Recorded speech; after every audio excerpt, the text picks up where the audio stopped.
And let's just open our hearts and let's just say, Jesus, we want to hear you today.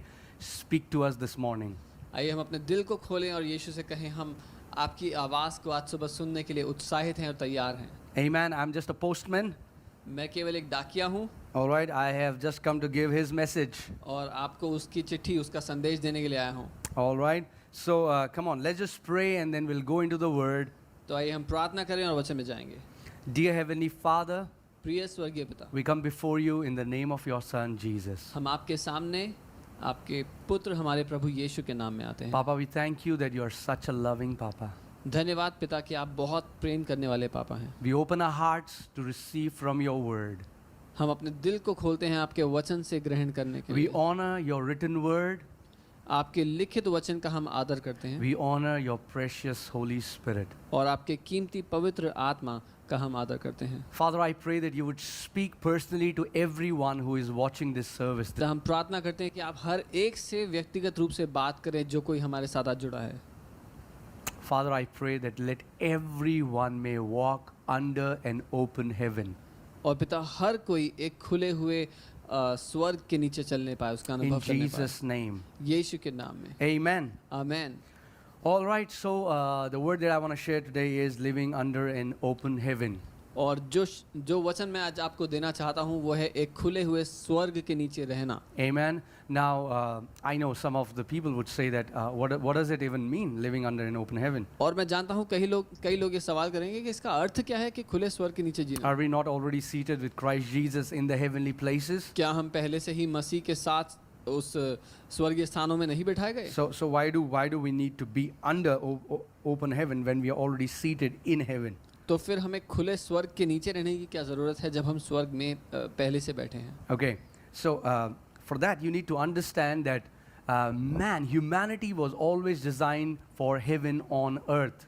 और इसके लिए मैं शुरुआत करूंगा, आपको समझना ज़रूरी है कि मनुष्य जाति हमेशा से इसलिए बनाई गई कि स्वर्ग पृथ्वी पर हो। Amen. What I mean by is that heaven comes to earth through man.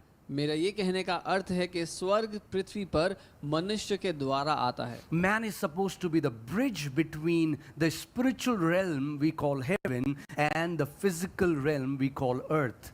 मनुष्य वो पुल है या वो दोनों के बीच में जोड़ है जो स्वर्ग और पृथ्वी को जोड़ देता है। Now please understand, you are a tripart being. You are a spirit, you have a soul, and you live in a body. अब ये समझें कि आप एक त्रिएक व्यक्तित्व हैं, आप एक आत्मा है, आपके पास प्राण है और आप एक शरीर में रहते हैं। Amen. So your spirit is the part of that unseen reality we call heaven. सो आपकी आत्मा उस अदृश्य हकीकत का हिस्सा है जिसको हम स्वर्ग कहते हैं। And through your spirit you are able to access that realm. और अपनी आत्मा के द्वारा आप उस दुनिया का अनुभव कर सकते हैं। While your body is the part of the physical realm. और जहाँ की आपका जो शरीर है वो शारीरिक दुनिया का हिस्सा है। Through our body we are able to access and live in this physical realm. और इस शरीर के द्वारा हम ये जो शारीरिक दुनिया है इसका अनुभव करते हैं। And your soul becomes the gateway between the heaven and the earth. और आपका प्राण स्वर्ग और पृथ्वी के बीच में वो रास्ता, वो मार्ग का काम करता It है। becomes the gateway between the two realms. वो दरवाजे का काम करता है दोनों दुनियाओं के बीच में। Okay, you can choose which realm do you want to manifest. तो आप ये चुनाव कर सकते हैं कि कौन सी दुनिया अपने जीवन में आप काम करते हुए देखना चाहते हैं। Right. So although yes, we are seated with Christ Jesus in the heavenly places, but we are also walking on this earth as physical beings. सो हालांकि हाँ, हम प्रभु यीशु के साथ बैठाए गए हैं स्वर्ग में, लेकिन उसके साथ साथ हम शारीरिक दुनिया का भी हिस्सा हैं। Amen. And that's why living under an open heaven is not just a concept, but it's a reality of every child of God. इसीलिए एक खुले हुए स्वर्ग के नीचे जीना केवल कोई मानसिक बात नहीं है या कोई ज्ञान की बात नहीं है, लेकिन ये हकीकत है हर एक परमेश्वर की संतान की। However, as I shared that it's through your soul which becomes the gateway between the heaven and the earth, a born again believer, even though he is seated with Christ Jesus in the heavenly places, even though he walks under an open heaven, still can live where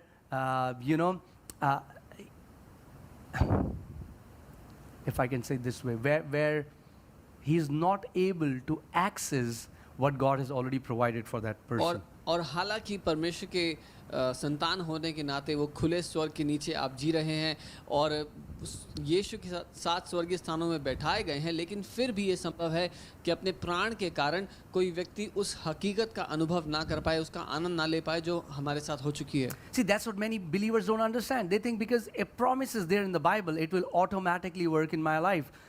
But that doesn't happen. God wants your active participation. और यही है जो बहुत से विश्वासी नहीं समझते. उनको लगता है अगर बाइबल में लिखा है तो अपने आप मेरे साथ हो जाएगा, लेकिन ऐसा नहीं होता. परमेश्वर चाहता है कि आप संगी वारिस की तरह उसके साथ मिलकर काम करें. Amen. The Bible says that every believer who is in Christ Jesus is blessed, but we do not see every believer walking that out, walking that truth out. Bible ये कहती है हर कोई जो नया जन्म पाया हुआ है वो आशीषित है, लेकिन हम हर एक विश्वासी को उस हकीकत का अनुभव करते हुए नहीं देखते. The Bible says, by the stripes of Lord Jesus Christ of Nazareth, we are healed. But we don't see that becoming a physical reality to every believer until that believer realizes that truth and becomes one with that truth. और Bible कहती है यीशु के कोड़े खाने से हम लोग चंगे हो गए, लेकिन जब तक एक विश्वासी उस हकीकत के साथ एक ना हो जाए उसका प्रकटीकरण नहीं देखता. So please understand this. If your soul is messed up, इसलिए समझें, अगर आपके प्राण में गड़बड़ी है, you will not be able to access the heavenly realities even though you are seated. Your spirit man is already there. See, yeah.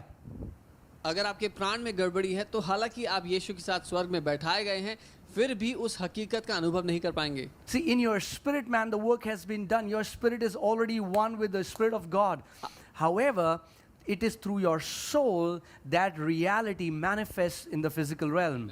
आपकी आत्मा में वो काम पूरा हो चुका है, आप मसीह के साथ एक हो चुके हैं, लेकिन आपका प्राण है जिसके द्वारा उस हकीकत का अनुभव आप पाते हैं. Come on, say this after me. My heart is my responsibility. मेरे साथ कहें, मेरा दिल मेरी जिम्मेदारी है. I'll say it again. My heart is my मैं responsibility. दोबारा कहूंगा, मेरा हृदय मेरी जिम्मेदारी है. See, just because it has happened in your spirit doesn't mean it will automatically manifest in your body. सिर्फ इसलिए कि वो आपकी आत्मा में हो चुका है, इसका ये अर्थ नहीं कि अपने आप आपके शरीर में भी हो जाएगा. You will have to become a partner with God, co-laborer, right? The Bible says we are co-laborers with Christ. आपको परमेश्वर के साथ संगी वारिस, संगी मजदूर की तरह मेहनत करनी पड़ेगी. Amen. So that means if we don't work in our heart, इसका अर्थ ये है अगर अपने दिल पर, अपने हृदय पर हम काम नहीं करते, even though we are seated in heaven, तो हालांकि हम स्वर्ग में बैठे हुए हैं, but you can live life on this earth as if heavens are shut above you. लेकिन फिर भी हम ऐसे जी सकते हैं जैसे स्वर्ग हमारे ऊपर बंद है. Amen. And when we are saying that living under an open heaven, it simply means that you're able to live in an unrestricted access wherein what is happening in your spirit, you are able to see that reality even in your physical life. और जब हम कह रहे हैं खुले स्वर्ग के नीचे जीना, तो हम ये कह रहे हैं कि जो हकीकत आपकी आत्मा में आपके साथ हो चुकी है उसको अपने शारीरिक दुनिया में भी आप पूरा होते हुए देखें. We were saying that even though a believer, the reality has already happened in our spirit. Every born again believer, their spirit man has already been perfected. सो हम ये कह रहे हैं कि एक विश्वासी होने के नाते जो हमारा आत्मिक मनुष्य है वो पहले ही सिद्ध हो चुका है. Amen. Our spirit man is enjoying union with God all the time. हमारा जो आत्मिक मनुष्य है, जो आत्मिक व्यक्तित्व है, वो परमेश्वर के साथ अपना एक हो जाने का आनंद निरंतर ले रहा है. But our soul feels closer to God and far from God. लेकिन समस्या हमारे प्राण की है, जिसको कभी तो परमेश्वर के बहुत ज़्यादा नज़दीक महसूस होता है और कभी बहुत ही दूर महसूस होता है. And because people who base their reality from their soul, they will say, I feel close to God and I feel far away from God. और जो लोग अपने जीवन की वास्तविकता अपने प्राण को सुनकर मानते हैं, वो कहते हैं कि मुझे कभी परमेश्वर से दूर महसूस होता है, कभी उससे पास महसूस होता है. Or people who are these kind of people, they are soul conscious. They focus on their feelings, emotions. They are driven by the emotions. और उनकी चेतना उनके प्राण पर निरंतर है, उनका ध्यान उनकी भावनाओं पर निरंतर है, वो अपनी भावनाओं के चलाए सब कुछ महसूस करते हैं. If you meet such believers, they are always talking about, I am feeling low, I am feeling this, I am feeling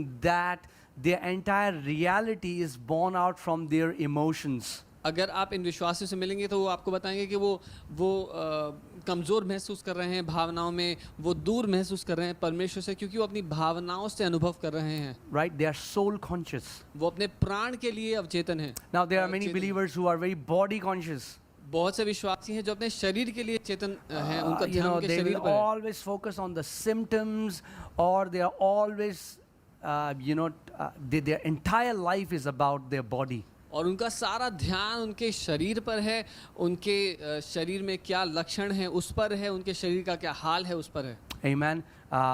Many times they just focus on their symptoms, or they are focusing on how they look, and all their life is all about, about their body. अक्सर उनका ध्यान अपने शरीर के लक्षणों पर रहता है, उनका शरीर क्या कह रहा है उनसे उस बात पर, या वो कैसे दिख रहे हैं, कैसे लग रहे हैं उस बात पर। Hey, but I want to tell you, you are not a body. लेकिन मैं आपको जानकारी देना चाहता हूँ, आप शरीर नहीं हैं। You have a body, आपके पास शरीर है, but you are not a body. लेकिन आप एक शरीर नहीं हैं। Right? In the same way, you have a soul, but you are not a soul. See, you are a spirit being who has a soul. ठीक वैसे ही आपके पास प्राण है, लेकिन आप एक आत्मा है जिसके पास प्राण है।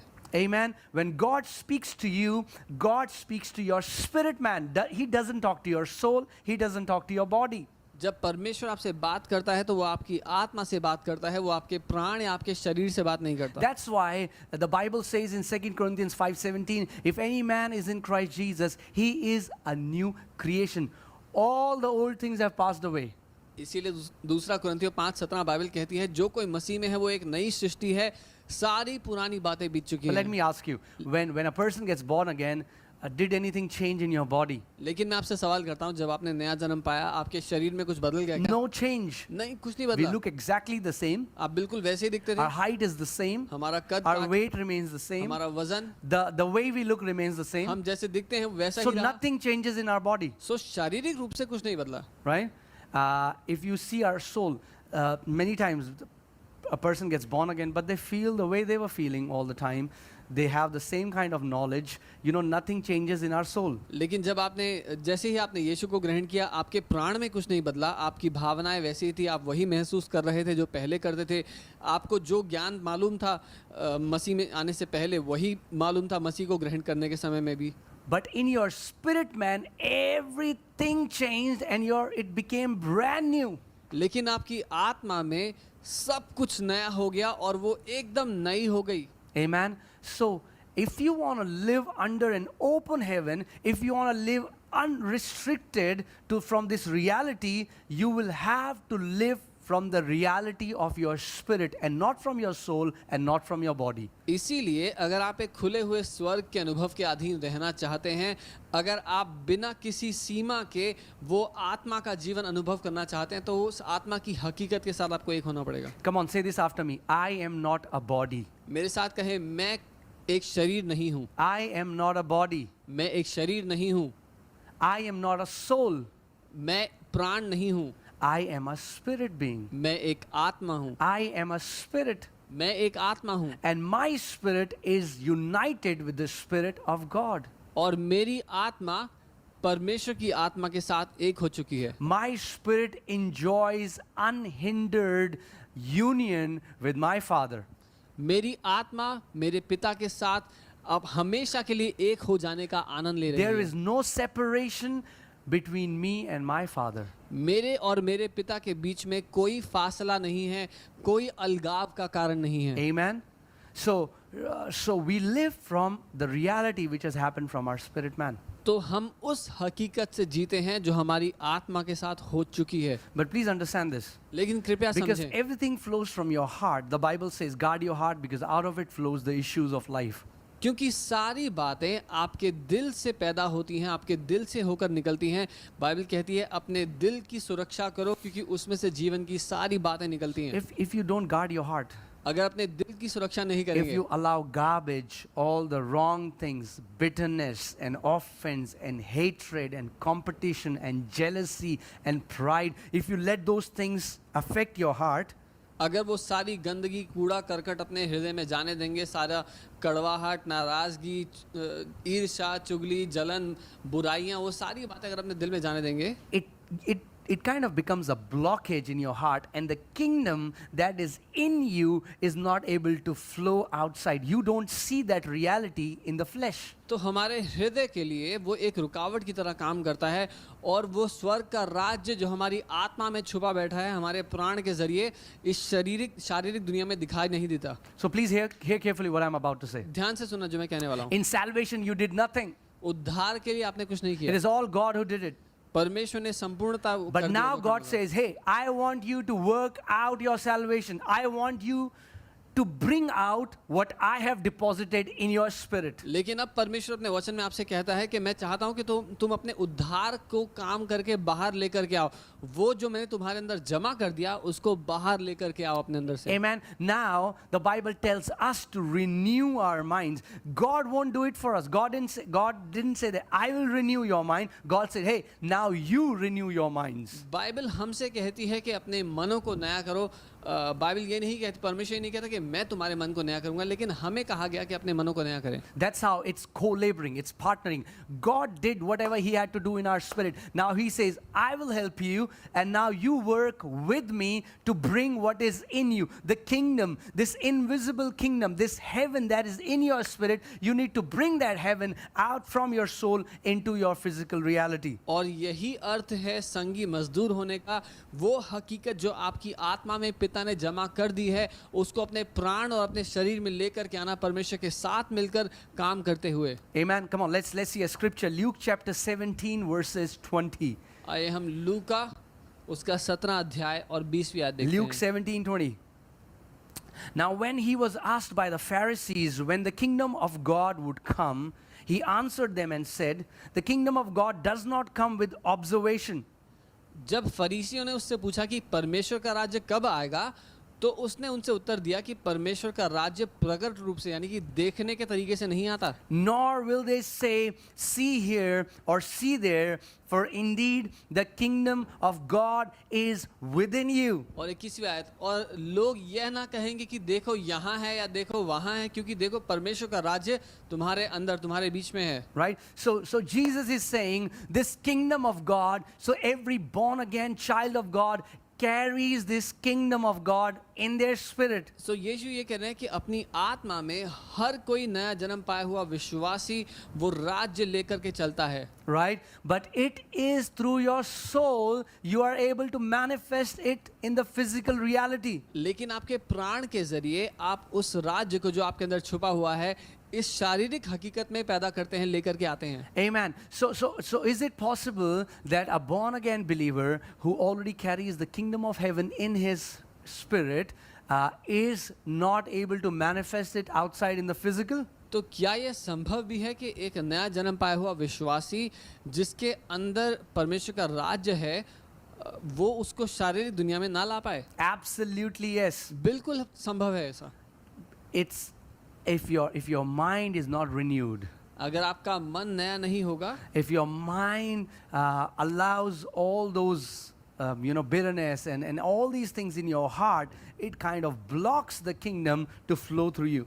अगर आपका मन उन सारी गलत बातों को अपने हृदय में जगह देगा तो वो स्वर्ग के राज्य को रुकावट की तरह रोकेंगे। And that's what many believers don't understand. और ये है जो बहुत सारे विश्वासी नहीं समझते। Many believers keep praying for things, बहुत से विश्वासी अलग अलग चीजों के लिए प्रार्थना तो करते रहते हैं, asking God to do something where they completely ignore their hearts. परमेश्वर से कहते रहते हैं, मांगते रहते हैं कि वो उनके लिए ये कर दे या वो कर दे, लेकिन अपने दिल को पूरी तरह नजरअंदाज करते हैं। Because they say, oh man, what is my responsibility? I'll just tell God to do what He wants to do. But if we read from His Word, God also expects us to partner with Him so that this kingdom can flow through us. और उन लोग का ये मानना है कि मेरी जिम्मेदारी बस इतनी है कि मैं परमेश्वर को बता दूं जो मुझे चाहिए, बाकी उसको जो करना है वो करना होगा। लेकिन वचन हमें सिखाता है कि हमारी जिम्मेदारी है कि ये जो राज्य हमारे अंदर है हमारे द्वारा बह निकले। So let me say this.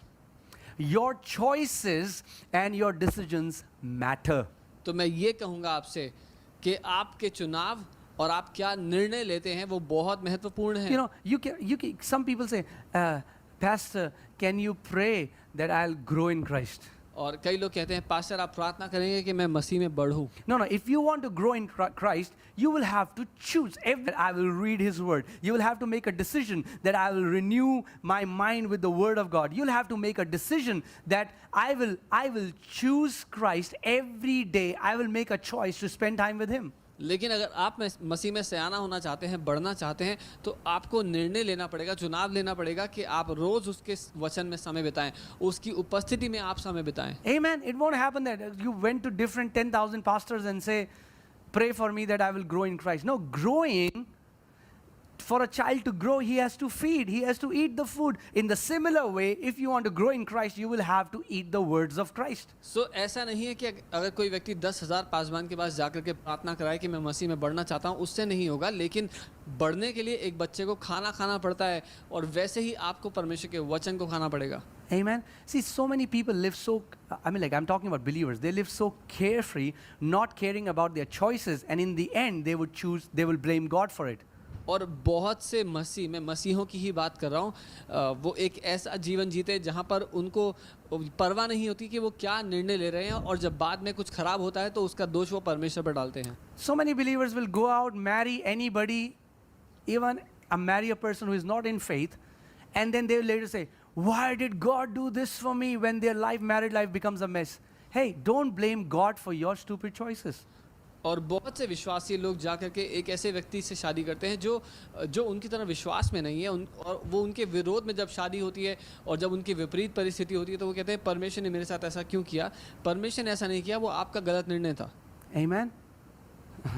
A man of God, Andrew Womack, says, when you do that, you are stupid, but God loves you stupid. परमेश्वर के एक जन हैं एंड्रू वोमैक, वो ऐसे कहते हैं कि जब आप गलत निर्णय लेते हैं तो आप बेवकूफ़ी करते हैं, लेकिन परमेश्वर बेवकूफ़ों से प्यार करता है. Amen. We all have done that, right? हम सब ने ऐसी गलतियाँ की हैं. But what I'm saying is, please understand, many believers live their life as if they will do whatever they want to do, they will live the way they want to live, and they will never have to face consequences on the earth. That is not true. Whatever choices you make, there are consequences for that. इस बात को ध्यान से समझिए. बहुत से विश्वासी चाहते हैं कि वो जो चाहते हैं वो करें, जैसे चाहते हैं वैसे जिएं, जो निर्णय लेना चाहते हैं वो निर्णय लें, और वो उम्मीद करते हैं कि उसका कोई परिणाम उनको भुगतना नहीं पड़ेगा, लेकिन ऐसा संभव नहीं है. Many believers are waiting for one big event to change their life. One day this angel will come to my room and everything will change in my life. ज़्यादातर विश्वासी एक ऐसी अलौकिक घटना होने का इंतज़ार कर रहे हैं कि एक दिन अचानक स्वर्गदूत मेरे कमरे में आएगा और मेरी ज़िंदगी पूरी तरह बदल जाएगी. Okay, now I'm about to say something. Maybe you won't like that, but that's okay. अब मैं कुछ कहने वाला हूँ, हो सकता है आपको पसंद ना आए, पर कोई बात नहीं. A successful Christian life, it doesn't depend upon one spectacular event, but every day's decisions to lay down your life and walk, in this revelation of the Word of God. Come on. एक सफल मसीह जीवन एक बार अचानक से हो जाने वाली अलौकिक घटना पर निर्भर नहीं करता, लेकिन हर दिन लिए गए उन छोटे निर्णयों पर जहां पर आप उसके वचन में, उसकी उपस्थिति में बने रहते हैं. See, we focus so much, we pay so much weight, we give so much value to one big event, and we don't pay attention to everyday's decision that we live. And the Bible says in Songs of Solomon, it is the little foxes that spoil the wine, not the big elephant, small foxes. हम इतना महत्व देते हैं उन बड़ी घटनाओं का कि अगर वो हमारे जीवन में हो गई तो बदलाव आ जाएगा, लेकिन सुलेमान राजा जो गीत लिखता है उसमें वो कहता है वो जो छोटी लोमड़ियां हैं वही खेत को उजाड़ती हैं, बड़े हाथी नहीं, वो छोटी चीज़ें हैं. Right? So that means if you want to live, see, today, if you see a man of God who is living, the way you admire, and you say, wow, you see their life, you say, wow, man, this man is amazing, his life is amazing. You don't see the journey that person did for years, every day choosing Christ, over himself, every day making sacrifices, every day, trying to renew his mind. When the world, when he could have responded other way, he chose love. And it was year after year, day after day, every day, the choices that person did, that brought him here. आज जब आप एक परमेश्वर के जन का जीवन देखते हैं और आप उसको सराहते हैं कि वाह ये व्यक्ति सफल हैं या ये अच्छा जीवन जी रहे हैं, तो आप उनके जीवन की अभी की हालत को तो सराह रहे हैं, लेकिन आप ये नहीं जानते, ये नहीं देखते कि वो इतने सालों में, साल दर साल, दिन प्रतिदिन किस तरह से परमेश्वर के प्रति बलिदान देकर के जीवन जीते आए, क्या क्या सहते चलते आए कि वो यहाँ तक पहुँचे. So many times some believers will meet me and they'll say, Pastor, it's so amazing. You won't have to worry about finances. God has blessed you with a nice house. And I say, hey, this is not like this always. और कई बार लोग मिलते हैं, कहते हैं pastor आपको बहुत अच्छा है, प्रभु आपको आशीष दे, आपको कोई चिंता करनी नहीं पड़ेगी, आपके पास अच्छा घर है, सारी आशीषें हैं. मैं कहता हूँ ऐसे काम नहीं करता ये. It was when me and Monica started, it was we obeying the instruction of God, we doing what he said. Even, he brought us a place where we were completely under debt. जब मैंने और मोनिका ने शुरुआत की तो हम एक ऐसी जगह पर थे जहां हम पूरी तरह कर्जे के अधीन थे. But even there was a time wherein I still remember, I had 6,000 in my account and God said, I want you to give it to this person. And I went to Monica and I said, hey, this is what God is saying. And she said, if God is saying that, obey it. So we switched off our logic, and every day we chose it. Where today it's not one encounter that brought us here. It was every day living and walking with Christ.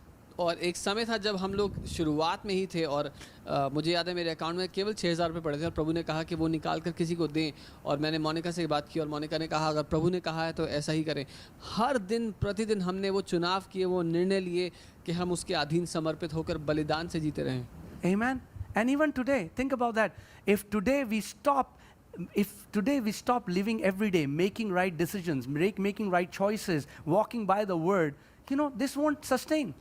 और अगर आज भी हम सही निर्णय लेना बंद कर दें या वचन के मुताबिक जीना बंद कर दें, उसकी उपस्थिति में जाना बंद कर दें, तो जो आज है वो बना नहीं रह पाएगा लंबे समय. Amen. Think about this. Hey, praise God for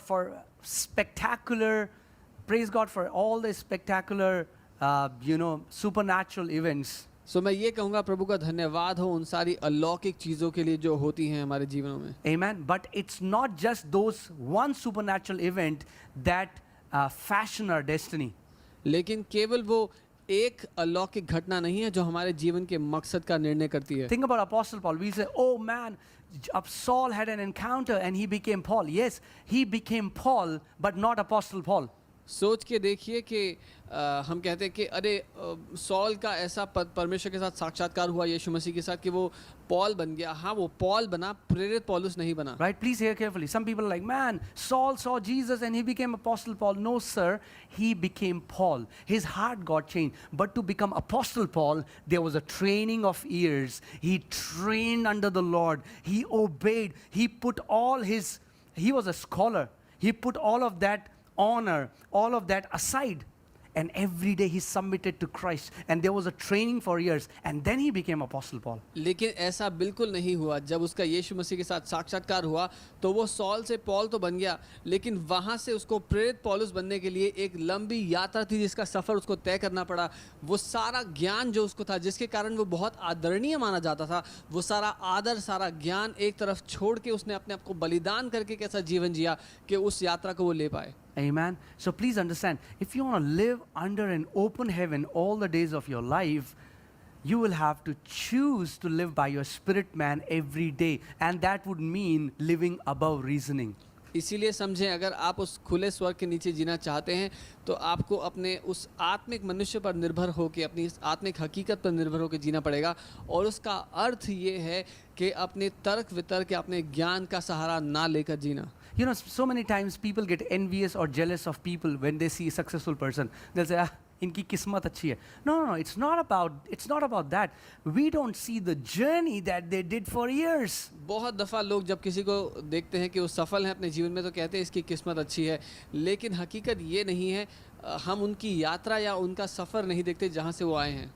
Amen. All we see is one day where they are, but we don't see every day's decisions. हम एक दिन देखते हैं कि वो कहाँ पहुँचे हुए हैं, लेकिन हर दिन लिए गए निर्णयों को जो उन्होंने किए वो नहीं देखते. Think about this. Maybe you saw somebody playing amazing guitar, okay? इसके बारे में सोचिए. आप देखते हैं कोई बहुत अद्भुत गिटार बजाते हैं, Or somebody playing amazing keys, or somebody singing beautifully, with such melodic voice. या कोई बहुत खूबसूरत कीबोर्ड बजाते हैं और या फिर बहुत ही अच्छी आवाज़ में गा रहे हैं. You are like, wow, I want to do this. आप कहते हैं वाह मुझे भी ऐसे ही गाना है, It's like, how did that happen? मुझे भी यही करना है. कैसे किया आपने? And that person says, I've been training since I was 8. Okay कि जब मैं 8 साल का था तब से मैं प्रशिक्षण Oh, I will do it too. और मैं भी करूंगा. And then you buy a keyboard, और फिर आप कीबोर्ड Or खरीद you buy लेते a हैं, guitar. या गिटार खरीद लेते and हैं, then you do it for 10 minutes. फिर 10 मिनट के लिए कोशिश It's like, करते हैं. man, this doesn't look as glorious as that person when he was playing that looked. तो आप कहते हैं ये अब उतना बढ़िया नहीं लग रहा जितना वो बजा रहा था तो लग रहा था. That time when that person was playing, it was so amazing. जब वो व्यक्ति कर रहा था तो बहुत अद्भुत लग रहा था. But this seems like so boring. I have to do this every day. लेकिन ये तो Ting, बहुत ही ting, बोरिंग है. मुझे ting, रोज यही ट्रिंग ting. ट्रिंग करना है. I have to do this what? How many times? क्या You कितनी know? बार करना पड़ेगा? And then people ask, how many months will this happen? और लोग पूछते हैं कितने महीनों में होगा? Oh, will this happen in 1 month? एक महीने में हो जाएगा? See, we are always looking for shortcuts. हम हमेशा छोटा रास्ता But the तलाशते हैं, kingdom isn't about shortcuts. लेकिन राज्य छोटे रास्ते के बारे में नहीं So है. understand, don't devalue everyday choices that you make. इसीलिए कृपया समझें, हर रोज जो आप निर्णय लेते हैं उनको हल्का ना जाने. Amen. It's living with Christ is not waiting for spectacular supernatural events. Living with Christ is walking with Him every day. मसीह के साथ जीवन वो नहीं है जहाँ पर हर रोज अलौकिक चीजें हो रही हो, लेकिन हर दिन की जीवन में मसीह के साथ जीना ही वो जीवन है. Amen. Every day. It's like even when you don't feel, some people are like, pastor ji हम क्या करें, हमारा प्रार्थना करने का मन ही नहीं करता, हमारा बाइबल पढ़ने का मन ही नहीं करता. See, if you live by that, you are being soul conscious. And a lot of times people come and say we don't feel like reading the word, we don't feel like praying. अगर आप ऐसे कर रहे हैं तो आप प्राण के मुताबिक जी रहे हैं. Amen. And that's why Bible says, hey, we need to exercise godliness.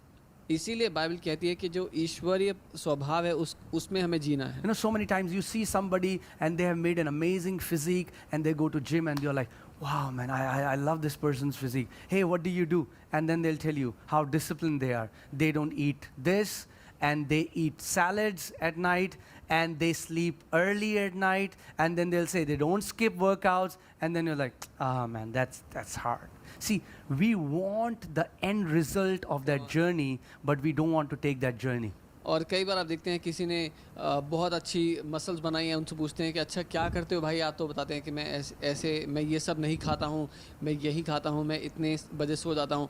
आप बोलेंगे यार इतना ये सब नहीं चाहिए मुझे. तो हमें लोग जो हासिल कर लेते हैं वो तो चाहिए, लेकिन जो यात्रा वो लेते हैं वो नहीं चाहिए. And many times believers, so many believers are deceived in that sense. They think, oh, man, if I'm in Christ, I'll do whatever I want to do and God will take care of it. और बहुत बार कई लोग मसीह में होने के बावजूद धोखा खा लेते हैं. वो कहते हैं कि मसीह में हूँ अब तो मैं जो चाहूँगा करूँगा और प्रभु अपने संभाल लेगा. No. जी नहीं. No. The Bible clearly tells us, Bible says those who are led by the Spirit of God. Bible स्पष्ट बताती है जो आत्मा के चलाए चलते हैं. If you want to live as a champion on this earth, you will have to enroll for the training. And training is uncomfortable. क्या आप महारथी की तरह जीना चाहते हैं इस पृथ्वी पर? अगर हाँ तो आपको प्रशिक्षण लेना पड़ेगा, प्रशिक्षण में भर्ती होना पड़ेगा, और वो प्रशिक्षण आसान नहीं है. Somehow I've seen, so many believers, if you tell them they will go out to Ooty, they will go out to Manali, but for church they'll say, it's so far. Pastor, it's so far. There is traffic. I don't want to come to church. It's far. आप किसी से बात करेंगे वो बोलेंगे ऊटी चलेंगे, मनाली चलेंगे, लेकिन कलीसिया बहुत दूर है, पास्टर बहुत दूर है कलीसिया. And then they wonder why their life is a mess. और फिर वो कल्पना करते हैं कि जिंदगी की ऐसी because they हालत are क्यों है? waiting for a magic to happen. क्योंकि वो जादू का चमत्कार कर And रहे I have हैं, always जादू का been इंतजार saying कर रहे it हैं। from the beginning, there is no magic in Christianity. और मैं शुरुआत से ही कहता आया हूँ कि मसीहत में कोई जादू नहीं है। If you are believing for a magic that one day an angel will come and he will just do this and everything in your life will change, that is not how it's going to be. अगर आप जादू का इंतजार कर रहे हैं कि एक दिन स्वर्गदूत आएगा और छड़ी घुमाएगा और सब कुछ ठीक हो जाएगा, ऐसा नहीं होगा। No, no, you will have to walk with the Lord every day. लेकिन हर दिन आपको प्रभु के साथ जीना पड़ेगा। Right? Did you see that in the garden, the Bible says God used to come every day to fellowship with Adam. It's an everyday walk with him. आप Not देख- and just think about many believers, it's just one Sunday, and many believers don't even give that to the Lord. Think about that. It's how will your house be if you just clean it on Sundays? और हर रोज हम देखते हैं बगीचे में अदन की वाटिका में परमेश्वर आदम के साथ एक दोस्त की तरह समय बिताने के लिए आता था, और कई लोग तो हफ्ते में एक दिन रविवार का दिन भी प्रभु को देने के लिए राजी नहीं है। कैसा होगा आपका घर अगर आप उसको हफ्ते में एक ही बार साफ करें? How would your health be if you just eat once every week, कैसा- once every Sunday? कैसा होगा आपका स्वास्थ्य अगर आप हफ्ते में एक ही दिन रविवार के दिन खाना खाएं? And many believers don't even do that. और कई विश्वासी तो वो भी नहीं करते। Please understand, you are co-laborers. You have a part to play, church. इसीलिए कृपया समझें, आप संगी मजदूर हैं परमेश्वर He के। has given you the abundance of His grace. आपके पास एक योगदान है करने के लिए। परमेश्वर ने अपनी अनुग्रह की बहुतायत आपको दे दी है। He has already deposited the fullness of heaven in your spirit man. But now He says you need to renew your mind so that you can bring that reality from the unseen realm into the seen realm. परमेश्वर ने अपनी बहुतायत हमें दे दी है, लेकिन वो जो हकीकत हमारे आत्मा में, वो जो अदृश्य दुनिया में है, उसको शारीरिक दुनिया में लेकर के आना हमारी जिम्मेदारी है। Amen. So I hope you will not glorify one event and not understand that, you know, it's every day walking with the Lord. तो मैं उम्मीद करता हूँ आप समझें इस बात को कि आप एक बड़ी घटना का इंतजार ना करें, लेकिन हर दिन होने वाले छोटे निर्णयों का आदर करें। हर दिन के साथ मसीह के साथ जीने को महत्व दें। You know, think about Jacob, right? He has this encounter, the ladder, heaven opened up, saw angels, and then Bible says he went down and then he had to work as a slave in his uncle's house for 14 years. और याकूब के बारे में सोचें, वो एक अलौकिक साक्षात्कार पाता है, एक सीढ़ी देखता है, स्वर्गदूत उतर रहे चढ़ रहे हैं उसके बाद, और जब वहाँ से नीचे आता है तो फिर अपने अंकल के घर पे 14 साल वो एक दास की तरह सेवकाई करता है। You know, people come to church on Sundays, they're like, wow, it's such amazing presence. They're like, oh, he has done my na. You know, they are enjoying it. और लोग कलीसिया में आते हैं जब और आनंद लेते हैं, प्रभु की उपस्थिति का आराधना में आनंद लेते हैं। They're like, oh, it's so कहते amazing. हैं, बहुत अद्भुत है। And then Monday, same office, और फिर मंडे को वही ऑफिस, same boss, वही बॉस, same work. वही काम। And they're like, we don't want to do that. बोलते हैं मुझे नहीं करना ये, And they don't understand और वो ये नहीं समझते that walking with the Lord is not just what we do on Sundays, but what we do every day. कि परमेश्वर के साथ जो चलना है वो केवल रविवार होने वाली घटना नहीं, लेकिन हफ्ते के हर दिन हम परमेश्वर के साथ मिलकर चलते हैं। Amen. The Lord doesn't just want to manifest in the church setting, but the Lord wants to manifest in your office, in your college, wherever you are. Every day it's deciding that I am a carrier of heaven, so that when you enter your office, you enter with this awareness that I am a carrier of heaven. When I enter this office, man, heaven will invade this place. परमेश्वर केवल कलीसिया में नहीं, लेकिन वो आपके दफ्तर, आपके घर, हर जगह आपके साथ प्रकट रहना चाहता है, ताकि आप ये बात जान पाएं, जैसे ही आप दफ्तर में कदम रखते हैं परमेश्वर की उपस्थिति वहाँ कदम रखती है। When somebody says something nasty or mean to you, what do you do then? जब कोई कुछ बहुत ही बुरा या निरादर पूर्वक आपसे कुछ कहता है, आप क्या करेंगे उस समय में? Right? Because all that is training to where God wants to take us. क्योंकि ये सब कुछ एक प्रशिक्षण है जहाँ पर परमेश्वर हमें लेकर जाना चाहता है या लेकर जा रहा है उसके लिए। Amen. Come on, let's open a scripture. Let's see a scripture about open heaven in the New Testament. Matthew chapter 3, we will read verses 16 and 17. आइए हम मत्ती 3 उसका 16 और 17 पढ़ेंगे। When he had been baptized, Jesus came up immediately from the water, and behold, the heavens were opened to him, And he saw the Spirit of God descending like a dove and alighting upon him. और जब यीशु पानी में से बाहर आया तो स्वर्ग खुल गया और पवित्र आत्मा उसके ऊपर आकर एक कबूतर की तरह ठहर गया और उसने स्वर्ग को खुले हुए देखा. And suddenly a voice came from heaven saying, "This is my beloved Son, in whom I am well pleased." और अचानक स्वर्ग से ये आकाशवाणी, ये आवाज़ आई कि ये मेरा प्रिय पुत्र है जिससे मैं बहुत प्रसन्न हूँ. Right? So we see in this verse that Jesus gets baptized and heavens open up, and from the open heavens comes a voice.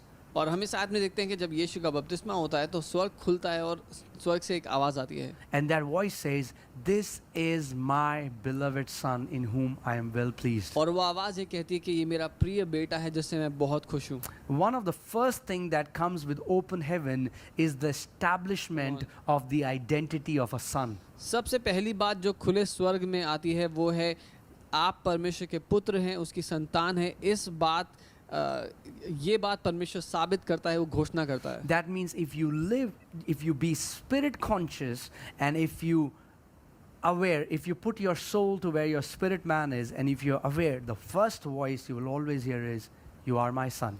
इसका मतलब जब आप परमेश्वर की आवाज़ के लिए संवेदन होंगे, जब आप उसकी आवाज़ को सुनेंगे, सबसे पहले परमेश्वर को आप यही कहते हुए पाएंगे कि आप उसके पुत्र हैं, उसकी संतान है और आपसे खुश है. Before God wants you to do anything for the kingdom, He wants to establish your identity as a son. इससे पहले कि आप राज्य के लिए कुछ भी करें, परमेश्वर चाहता है कि वो आपकी पहचान कि आप उसके पुत्र, उसकी संतान हैं, इसको स्थापित कर दे. Before a sermon, before a miracle, before a business, before any kind of ministry, God wants you to know that you are a son. किसी भी सेवकाई, किसी भी प्रचार, किसी भी व्यवसाय, किसी भी प्रभु के लिए काम करने से पहले वो चाहता है कि वो आपकी पहचान को साबित कर दे, स्थापित कर दे कि आप उसके पुत्र हैं. Why? Because sons always get more done than servants. क्यों? क्योंकि जो पुत्र हैं, जो संतान हैं, वो हमेशा नौकरों से बढ़कर करेंगे. Right? Why? Because see, servant and son, the difference between servant and son is that the difference of the access to the inheritance that they have. क्योंकि एक दास और एक पुत्र में फर्क ये है कि वो विरासत को पाएंगे या नहीं, बस ये अंतर है. Right? To a servant, he has the access to the only work he does, from that he is going to get his wages. एक दास के लिए जितनी वो मेहनत करेगा, जितनी वो नौकरी करेगा, उसके मुताबिक उसको वेतन या तनख्वाह मिलेगी. But the son never works for wages. लेकिन एक पुत्र कभी तनख्वाह के लिए काम नहीं करेगा. The son works because the son wants to be the partner with the father. पुत्र इसलिए काम करेगा क्योंकि वो पिता के साथ मिलकर पार्टनर बनकर या संगी वारिस बनकर करना चाहता है. Whatever belongs to the father belongs to the sons. क्योंकि जो कुछ पुत्र का है वो, जो कुछ पिता का है वो पुत्र का Okay, है. know this, church. As a son, heavens are always open above you. तो ये जान ले कलीसिया, पुत्र होने के नाते परमेश्वर का स्वर्ग हमेशा आपके ऊपर खुला है. God wants you to know that God loves you as a son and He accepts you as a son. You are fully accepted in the beloved. पिता ये चाहता है कि आप जान ले कि परमेश्वर आपसे प्यार करता है, आप उसकी संतान हैं और वो आपको पूरी तरह ग्रहण कर चुका है. आप संपूर्णतः ग्रहण योग्य हैं उसके सामने. The Lord says, "I accept you, period. I love you, I accept you. Now I want you to live out from this revelation of sonship." और परमेश्वर ये कहता है, मैं तुझसे प्यार करता हूँ, तुझे ग्रहण करता हूँ, और अब इस हकीकत से, पुत्र होने की हकीकत से अपने जीवन को जियो. He's like, "Son, out of this revelation now live, walk and bear fruit, that you are my son, and in you I am well pleased." और वो कहता है, पुत्र अब इस हकीकत से कि तुम मेरे पुत्र हो, अपनी हकीकत को, अपने जीवन को जियो. And if you have any other identity apart from this identity, it is going to crumble. और अगर इसके अलावा और कोई पहचान है तो वो पहचान घुल जाएगी, वो पहचान मिट जाएगी. Your primary identity cannot be your job or your profession or what you do. आपकी प्रमुख पहचान वो नहीं हो सकती जो नौकरी आप करते हैं या क्या काम आप करते हैं. It cannot be, "I am a doctor who is a believer." No, it has to be, "I am a son of God who is a doctor." वो ये नहीं हो सकती कि मैं एक डॉक्टर हूँ और मैं विश्वास करता हूँ यीशु मसीह पे, लेकिन ये कि मैं परमेश्वर की संतान, उसका पुत्र हूँ और मैं डॉक्टर हूँ। Oh, I'm a teacher and I'm a Christian. No, no, no. I am a son first, and I teach on this earth. But I'm a son. I've always been a son. I will always be a son. मैं एक शिक्षक हूँ और मैं मसीही भी हूँ, लेकिन हमारी पहचान ये है कि मैं परमेश्वर का पुत्र, उसकी संतान हूँ और मैं फिर शिक्षक हूँ। इस तरह से हमारी पहचान हो। Right? So our primary identity can be our jobs. It can also be our relationships, you know. And sometimes we can, we have in different phases. Sometimes you're husbands and wife, and obviously we'll always be that. But then later we have kids, and then we have the role of a father and mother. We have a role of a pastor or a businessman or a teacher. So we keep changing, hats in that sense. So कई बार ये जो ओहदे हमारे होते हैं समाज में या जो काम हम करते हैं वो, या फिर कई बार रिश्ते, जैसे हम कभी हम पति या पत्नी हो सकते हैं किसी के लिए, या किसी के लिए माता या पिता हो सकते हैं, और वो रिश्ते कई बार हमारी पहचान बनने की कोशिश करते हैं। And I love one time, I think Jen Johnson, who is the daughter-in-law of Pastor Bill Johnson, she was sharing how she was saying it's so hard because you have to keep on changing hats. You're a worship leader, and then you're a pastor, and then you're a mother, and then you're a worshiper. Come on. And Pastor Bill Johnson said that you should never take that hat off, that you are a son. और एक बार जेन Johnson बात कर रही थी, वो कह रही थी कि कितनी दफ़ा होता है कि जीवन में इतनी सारे अलग अलग रोल निभाने पड़ते हैं, इतनी सारे अलग अलग जिम्मेदारियां निभानी पड़ती हैं। कभी आप एक माँ या एक पिता हैं, कभी आप वर्शिपर हैं, कभी आप प्रचारक हैं, कभी कुछ है। और बिल जॉनसन जो उनके ससुर हैं, उन्होंने कहा कि तुम्हें ये रोल कभी नहीं छोड़ना चाहिए कि तुम परमेश्वर के पुत्र हो। Right? I am a son who is pastoring a church. Or I am a son who is leading worship. I am a son who is a father now. I am a son who, has business. तो मैं परमेश्वर का एक पुत्र हूँ जो एक पासबान है, या जो एक आराधक है, या मैं परमेश्वर का पुत्र हूँ जो व्यवसायक है। And understand, when I say son, it's gender neutral.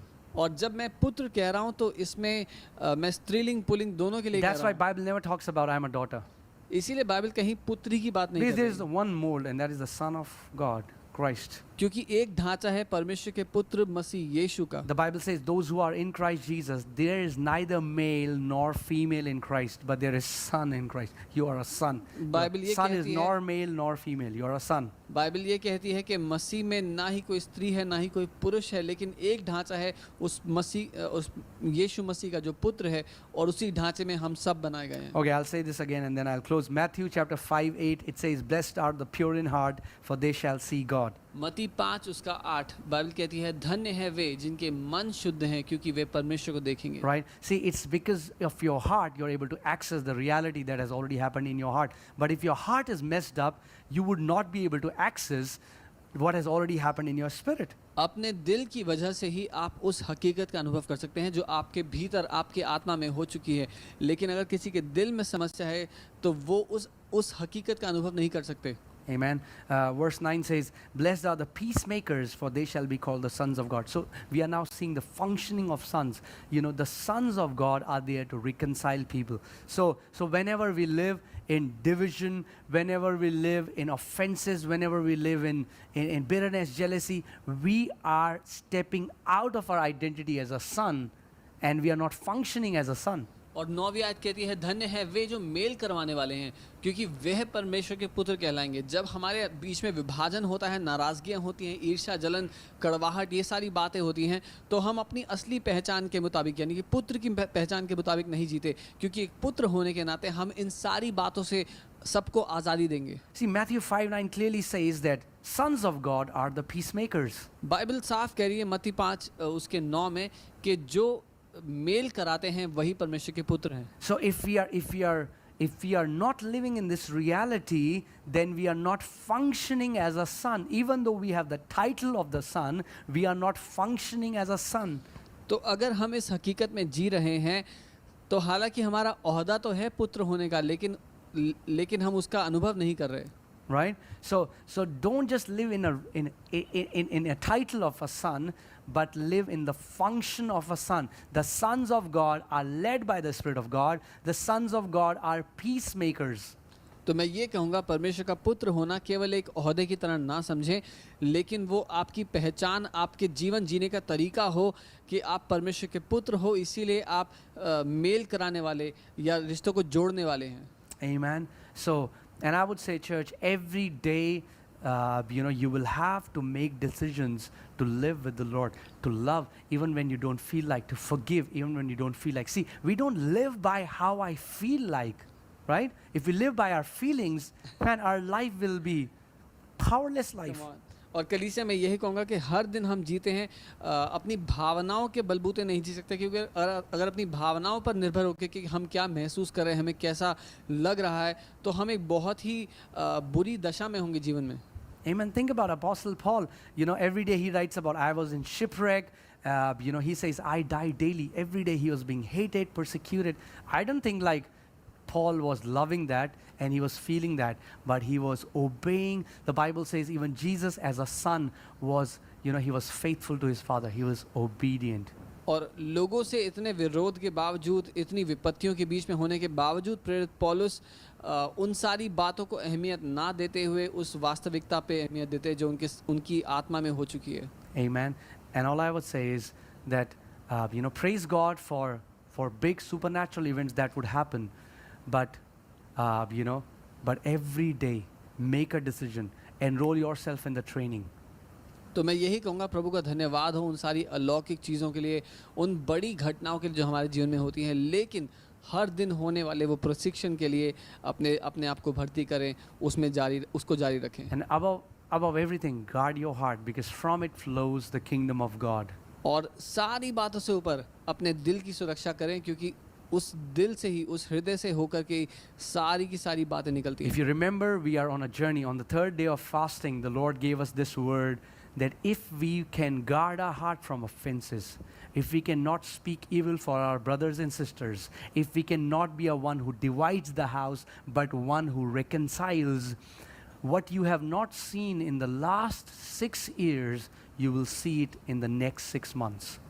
और अगर आपको याद है, हम जिस यात्रा पर हैं, उपवास प्रार्थना के तीसरे दिन जो परमेश्वर ने हमें वचन दिया था कि अगर हम अपने दिल को बचा करके रखेंगे, हम ईर्ष्या, नाराज़गी, जलन, इन सब बातों में अपने दिल को ना मिलाएंगे और अपने दिल को सुरक्षित रखेंगे, तो जो पिछले 6 साल में हमारे साथ नहीं हुआ, आने वाले 6 महीने में पूरा हो जाएगा. Come on, make this commitment today that, Lord, I will not allow offense and bitterness in my heart anymore in Jesus' name. तो आज परमेश्वर को साक्षी रखते हुए उसके सामने ये बात ठानने के, पिता, अपने दिल में मैं कड़वाहट को और जलन को, ईर्ष्या को, इन सारी बुरी बातों को जगह दूंगा ही नहीं. Be committed, be faithful to the church where God has planted you. जिस कलीसिया में परमेश्वर ने आपको बोया है, जहां आपको, जिस परिवार में परमेश्वर ने आपको रखा है, उसके प्रति विश्वास Be योग्य रहें. committed to the leadership that are feeding you and day and night working hard so that you will grow in your identity as a son. उन अगुओं के अधीन समर्पित रहें, उनका आदर करें जिनको परमेश्वर ने आपके जीवन के ऊपर रखा है, ताकि आप अपने जीवन में बढ़ सकें, सयाने हो सकें. How does heaven look at you when heaven sees you? I mean, like, are we a peacemaker? स्वर्ग आपको कैसे देखता है? जब स्वर्ग आपकी ओर देखता है, क्या आप एक शांति, Yes, एक we are a मेल-मिलाप son. वाले? We'll always be a son. But are we also functioning as a son? Because sons are peacemakers.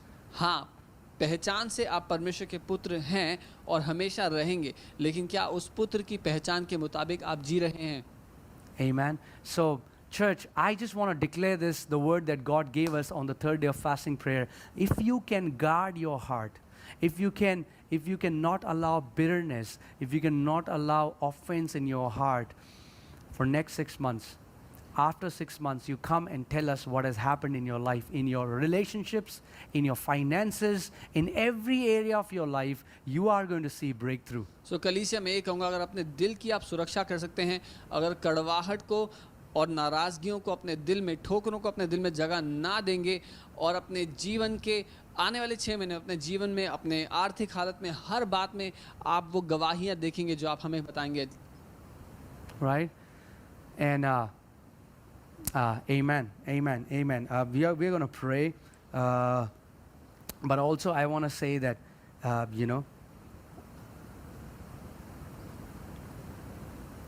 God wants us to change from takers to givers.